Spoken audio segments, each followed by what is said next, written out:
Hey YouTube, Chris Tite here. I'm going to show you how to do the RAVE valves for your Bombardier RAVE today. It's an easy clean.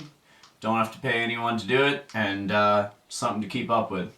Check it out. Alright, so to get this out of the cylinder, it's going to be sitting in the cylinder like this. You're going to take this retaining wire and push it forward.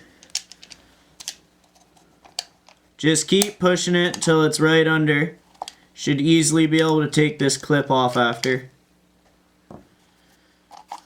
And then the cap, as well as the spring, should come right out.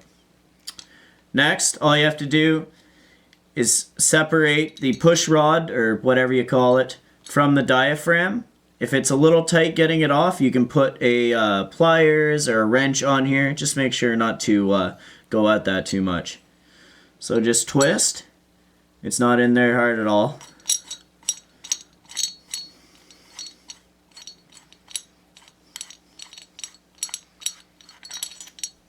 There you go. Push rod. Diaphragm should come right out. Just like that. And then that's it. That's how you get them apart.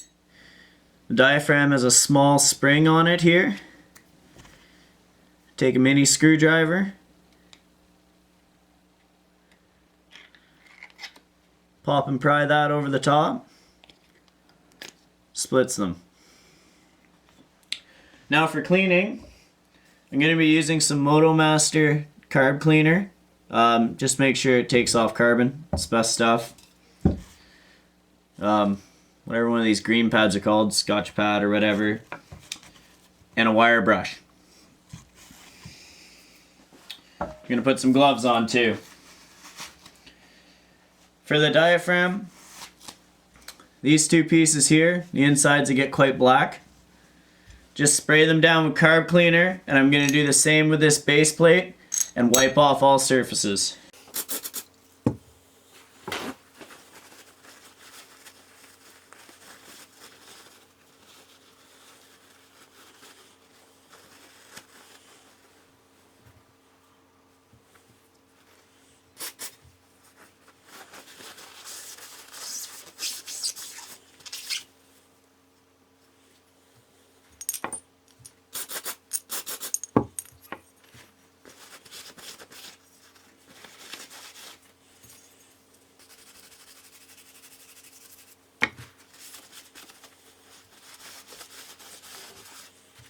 Now as you can see, the base plate, nice and clean on both sides. I've gotten in there and cleaned that out as well. These had 10 years worth of crap on them. Now we've got a decently clean. We don't have to get it all out. It's going to be stained. Now for our push rod. Now in this case, I've got quite the carbon buildup here, so I'm going to really douse this down with some carb cleaner. And I'm going to take as much elbow grease as I can to get at this and really scratch this out using the wire brush, my green pad here, and if necessary I'll actually take my screwdriver and scratch away and make sure I get all this carbon buildup. This is about 10 years right on there, so it's quite built up.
Okay, so as you can see, the big black line of buildup I've had in there, it took a lot of scraping, got to do some elbow grease, but either which way, I'm good with that. And if it's something you keep up with, do it yearly, seasonally, whatever, not a big deal. You'll never have that problem. Alright, for reassembly, take our bottom piece here, just push it back in on here. Now some pieces will have a small spring in here. I bought this engine swap off somebody and it doesn't. It'd be something I'd think about buying again, but as for right now, it seems to work fine. These are all cleaned out and it just makes it easier to put it back together.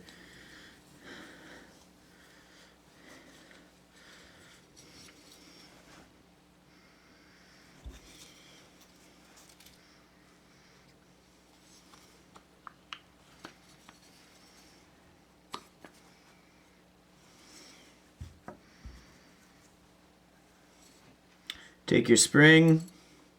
These can be a bit of a bugger.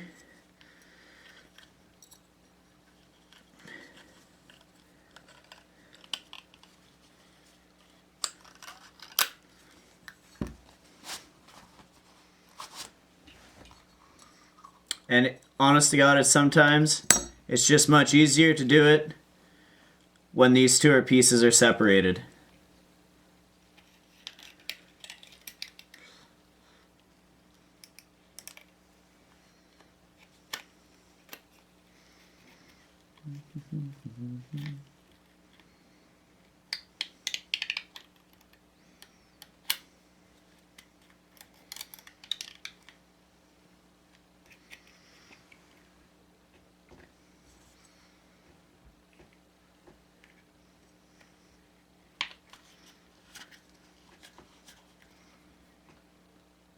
Alright, so now that I have that spring on pushed back together, I can reinstall my push rod.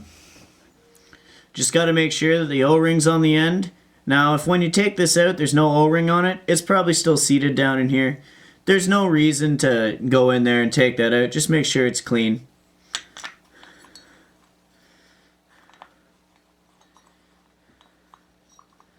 Then just screw it right back in.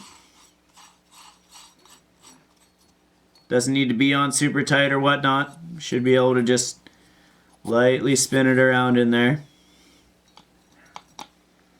Now, one thing I haven't shown you is this is where you put your gasket back on. Now, I don't have my gasket with me. I'm still waiting for them to come in, so I'm just doing this for demonstration purposes. But on your gasket, there's going to be two very small holes in the middle. Those are going to correspond with this channel right here. So just make sure they're on the right side. Now, at which point, put my screws back on. This will go into the cylinder like so. Now make sure it's clearly marked on that there's this spot on the push rod should go on the top. Just make sure it's the right way. If it's all bent or angled, don't worry. You should just be able to lightly turn it. Now, trick for this. Put your spring back on. Make sure it's seated properly. Now the best thing to do here is the groove where your wire retainer is going to go into. Just ahead of time, line it up with these clips that the retainer goes on. It just makes it a lot easier for you in the long run. And what you're going to do is you're going to bring the clip from the bottom, hook it up over top of each guide, and then you're going to lift and pull. It might take a bit of muscle. Here we go. Up and up and over. Right back in. And that's how you do it. Pretty easy. I'm no mechanic or anything. This is something I do every year. Bought a new engine, figured I'd take them apart. There's a lot more buildup than usual. If you like my videos or you find them at all entertaining or educational, let me know. I do all my own work on my stuff, so yeah, like, subscribe, send me a message, anything like that. I'll try to get back to them. Have a good day.